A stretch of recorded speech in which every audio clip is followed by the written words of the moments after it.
لکه طالبانو ورونو بله ور پرون مو قاعده وویلې که نه ټولنې چې فساد راځي د چا له طرف نه راځي نو طالبانو ورونو قرآن چې ده د علم د اجتماعیاتو کتاب هم ده ټولنه چې پاسیده کېږي د یوه یو ګناه نه پاسیده یوه راځي ټول پې راسي اوس یوه ټولنه کې ډېره خوندوره مسلمانه صالحه ټولنه ده یو انسان راغی مرګ یې وکړ دا یو چې مرګ وکړ طالبانو چې نه یې کړی ټول ترې ډارېږي یوه چې مرګ وکړ بلم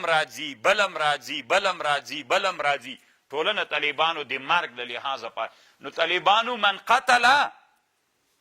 فكأنما قتل الناس جميعا من قتل نفسا بغير نفس او فساد في الارض كأنما قتل الناس لکه ټول خلک چې وزلي ځکه طالبانو چې فساد ټولنې ته د یو فرد له لارې نه راغی دا بل راځي دا یو چې لاره کېښوده بل راځي ټول هغه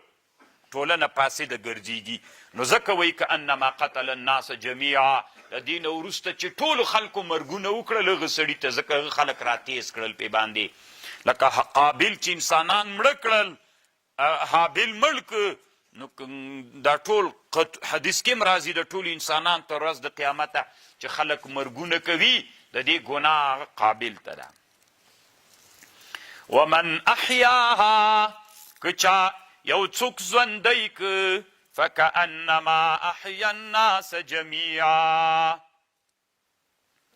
لکه یو سړی و طالبانو مړ کېده د مرګ هغه و پې باندې لکه دا اوس په ویډیوګانې کې هغه کېږي که نه مثلا یو څوک وي دومره عاجل مریض وي چې د مرګ په هغه باندې وي بله ورځ یو ویډیو خپرېدله یوه ځوانه نجلۍ وله سرطان باندې نو ډېر غریبانانو ویلي زړل یې داسې غټه پیغله نجلۍ وله زړل یې درد نه نو نشر کولی چې که څوک اعانت و نصرت ورسره وکړي چې الله یې دا مرض اوس چې یو چا دا هغه وکړه څه ورته وایي خرچه یې وکړله الله جوړه کړله فکأنما احیا الناس جمیعا ځکه ګوره طالبانو ټولنې ته اصلاح چې راځي هغه هم د افرادو له وجې نه راځي یو چې د اصلاح کار وکړي نور هم هغه باندې راتیزیږي ټول دغسې کارونو ته قصد کوي فکأنما احیا الناس جمیعا ولقد جاءتهم رسلنا بالبينات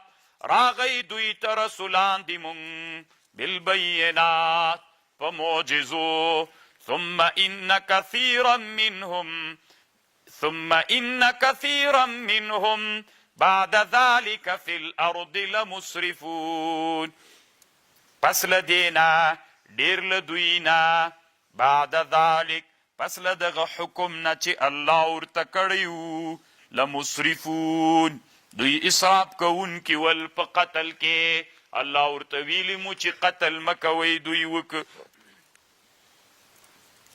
طالبان ورونو د آدم علیه السلام نه خو وروسته بیا دنیا ټوله غرقه سوې د حضرت نوح علیه السلام اولاد پاتې سوی مونږ طالبانو د چا اولاده یو د حام اولاده یو که د یافس اولاده یو که د سام اولاده یو طالبانو د نوح علیه السلام په اولادونو کې نو هندو سند طالبانو دا د سام درې واړه روایتونه راغلي دي د یافس او د حام خو علامه موسی خان بازی رحمه الله په بیضاوي باندې شرح کړې طالبانو 40 جلد شرح ده نو نورې نه خو معلومات نه لرم مقدمه چې پې کړې تنا 2 جلدونو کې مقدمه ده اثمار التکمیل نومیږي اردو عربي ګډه وډه ده په دې کتاب کې لیکلي په 2م جلد کې د 2م جلد په اوایلو کې چې دا هند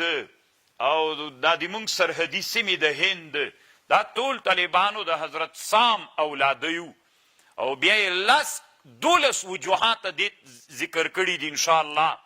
چې مونږ د سام اولاده چې سو نو 2 علتونه پکې دي اکثره د نوح علیه السلام د سام په اولاده کې انبیا علیه السلام ډیر ول او دا یو متبرک سړی و نو مونږ د نوح علیه السلام په اولاده کې د سام د نوح علیه السلام زوی چې و د په اولاده کې راځو انما جزاء الذين يحاربون الله، انما جزاء الذين، جزا دغه کسانو، یحاربون الله چې دوی محاربه کوي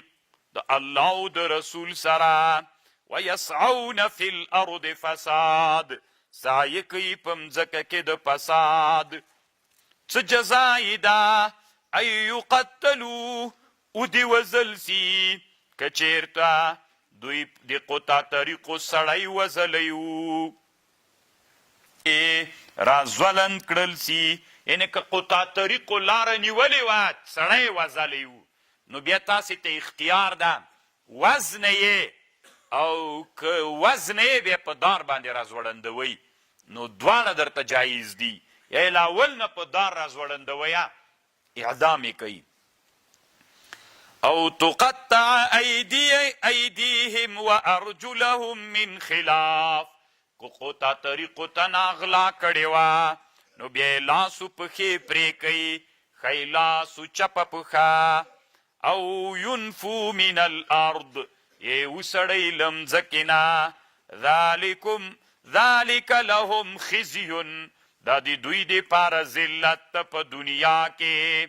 ولهم فی الآخرة عذاب عظیم،